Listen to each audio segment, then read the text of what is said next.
Welcome to the first ever edition of The Breakdown. Throughout the season we'll be looking at the tactics, the stats, the moments that mattered and the players that stood out from the crowd. But first things first, let's look at pre-season and see how the Gunners are shaping up ahead of the new campaign.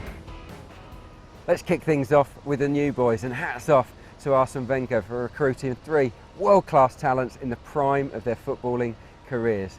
First through the door was Lukas Podolski, a player of immense pedigree, over 100 caps for Germany. He can play a centre forward, he can play on the left wing, he can play in behind the front man too. He also boasts a cracking goal record for club and country. Next in, Olivier Giroud, 25 years old, title winner in France. He topped the goal scoring charts in French football last season. He couldn't be arriving here at the Emirates in better form and full of more confidence. Last but not least, Santi Cazorla. What a player this guy is. Small in stature, but big on talent. He's tailor-made for Arsenal, if you ask me. Beautiful player to watch, lovely passer, always on the move, looking for the ball. He's going to be some creative influence in this Arsenal side this season, and I think the fans are going to enjoy watching him. So, 3 top players, and all reportedly in for £40 million too. Bargains, I say. Well done, Arsene Wenger. Top marks for your business dealings this summer.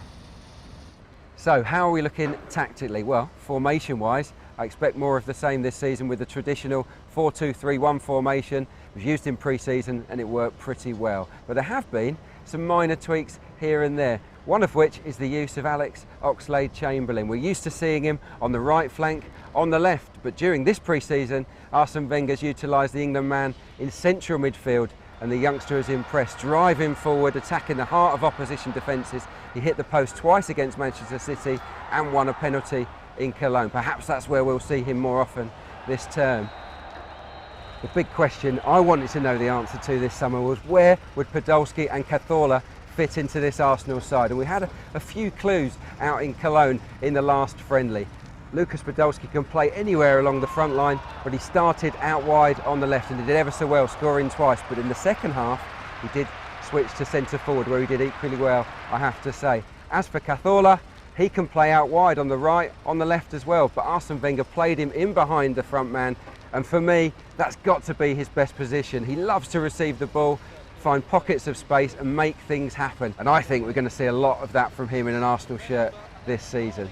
Now, Arsenal fans of an older persuasion will have been beaming from ear to ear at the sight of a near-post flick-on corner coming off out in Cologne. It was reminiscent of the halcyon days of Steve Bold and Tony Adams. This time it was Cazorla chipping the ball into the near post, Per Mertesacker with a beautiful flick-on, and Thomas Vermaelen was there to finish things off. Clearly that's a sign of the influence Steve Bold's having on the training pitch, and I think we can expect to enjoy plenty more near-post corners this season. One of the joys of pre-season is finding out who might enjoy a breakthrough campaign. So let's start with the kids. German youngster Thomas Eisfeld enjoyed a cracking tour of Asia, scoring 2 goals, once against Malaysia and again against Kitchi. Both technically sound finishes from the youngster. Fresh from signing a new contract, Nico Yanaris is another guy that's impressed in pre-season. Arsene Wenger has used him frequently in his right-back position, and he's shone. He's looked really steady, and I think he's competing with Carl Jenkinson for a place in the starting lineup in the absence of Bakary Sagna. The standout guy though for me, the real breakthrough in pre-season, is Chuks Aniki. He was outstanding. He scored the winning goal against Malaysia. He was brilliant against Manchester City at times, looking really confident, wanting to get on the ball all of the time. And against Kitchi, that confidence shone through, and he almost scored with a beautiful outside of the foot, right-footed effort. This is a guy that's full of confidence, and I expect him to make great strides this season. Of the established players, who's hit the ground running? Who's looked the sharpest? I'll start with Theo Walcott. He's enjoyed a tremendous pre-season campaign. He ran Manchester City ragged in Beijing at times and almost scored on a couple of occasions. He did notch against Kitchi, and he played very well out in Cologne too, where I thought he linked up beautifully with Olivier Giroud and Alex Oxlade-Chamberlain. Abu Diaby is another player that's caught the eye. Arsene Wenger's used him sparingly in pre-season, and understandably so given his injury problems in the past, but he's looking like he's finding his best form at the moment too. Finally, there's Gervinho, the star performer for Arsenal in pre-season. He's been outstanding. He lost confidence for a period last season. He's seen Lucas Podolski come in and threaten his place in the starting lineup, but he's responded in style. He scored 2 goals and he's looked to run defenders ragged throughout pre-season, taking them on the outside, showing fantastic bursts of pace, and he looks to be rediscovering the form he showed when he first joined the club.